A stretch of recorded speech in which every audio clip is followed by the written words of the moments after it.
ये रोजमर्रा का जो हमारा भविष्य है, हम्म, क्या यकीनन ये ग्रंथों से इतना प्रभावित है कि मुझे रोज की दिनचर्या में भी ये इफेक्ट करता है। और अगर सही में ऐसा है हम्म, तो फिर कई बार तो मेरे लव अफेयर अभी भी लिखे जाते हैं जबकि मेरी उम्र अफेयर करने की नहीं है। जी तो इसका मुझे आप थोड़ा सा बताइए कि क्या अध्ययन है। जी।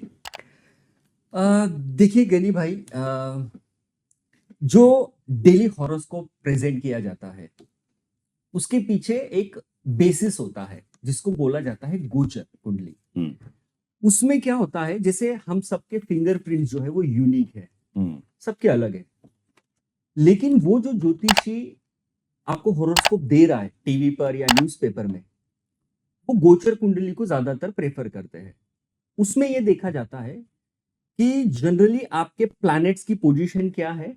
हम्म, अगर मान लीजिए एक राशि पकड़ लीजिए आप, अगर हम्म, आप फॉर एग्जांपल मीन राशि की कुंडली का आज आप पढ़ते हैं हम्म, और लिखा गया है कि भाई आप सपोज एक्सीडेंट होने वाला है, या मे बी आपको धन लाभ होगा, हम्म, या मे बी आपका लव अफेयर होगा, वो देखा जाता है आपका शुक्र कहाँ बैठा है, गुरु कहाँ बैठा है, चंद्रमा या बाकी जितने प्लैनेट्स हैं उनकी पोजीशन के अनुसार उसका एक अनुमान लगाया जाता है, एक प्रिडिक्शन दिया जाता है। अब सेकेंड एस्पेक्ट ये है कि वो एप्लीकेबल कभी होता है कभी नहीं होता है। कभी आप पढ़ते हैं कि धन लाभ होने वाला है, कभी हो जाता है और कभी नहीं होता है। तो ऐसा क्यों होता है डिफरेंस? क्योंकि मीन राशि के सिर्फ हमारे देश में अगर आप देखो तो हम 150 करोड़ के ऊपर है, और मीन राशि वाले अगर आप पकड़ेंगे 12 राशियों के हिसाब से मिनिमम 10 करोड़ तो लोग होंगे। तो 10 करोड़ लोगों को धन लाभ होगा क्या? नहीं। नहीं होगा। इसके लिए फिर जैसे हम माइक्रोस्कोप में और डीप जाते हैं, सेगमेंट करते हैं और हम उसको सूक्ष्म तरीके से देखते हैं, इसके लिए आपको इंडिविजुअल कुंडली चार्ट देखना चाहिए।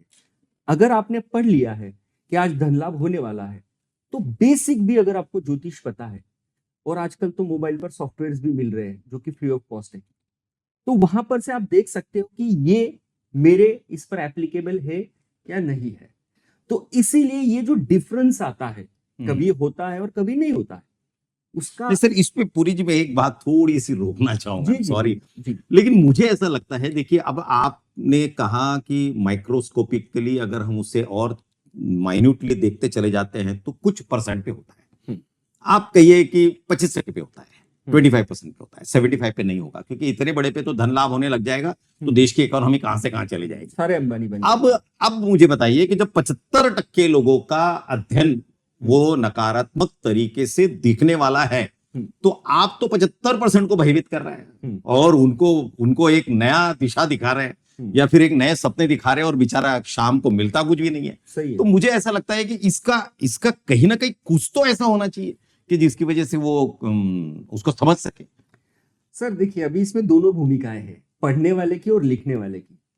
लिखने वाला की भूमिका अधिकतर ये होती है कि वो सत्य बताए। जैसे अगर आपका आज गोचर कुंडली में चंद्रमा 12वें घर में होने वाला है, या अष्टम में रहेगा, या छठे घर में है, तो बट ऑब्वियसली आपको डिप्रेस फील होगा, आप नेगेटिव सोचेंगे, आप अननेसेसरी की चिंता करेंगे, आपको किसी पर गुस्सा आएगा, नई उस बात से आपको चिढ़ होगी। तो ये वो अनुमान कर कर आपको सतर्क कर रहा है कि ये आपके साथ हो सकता है।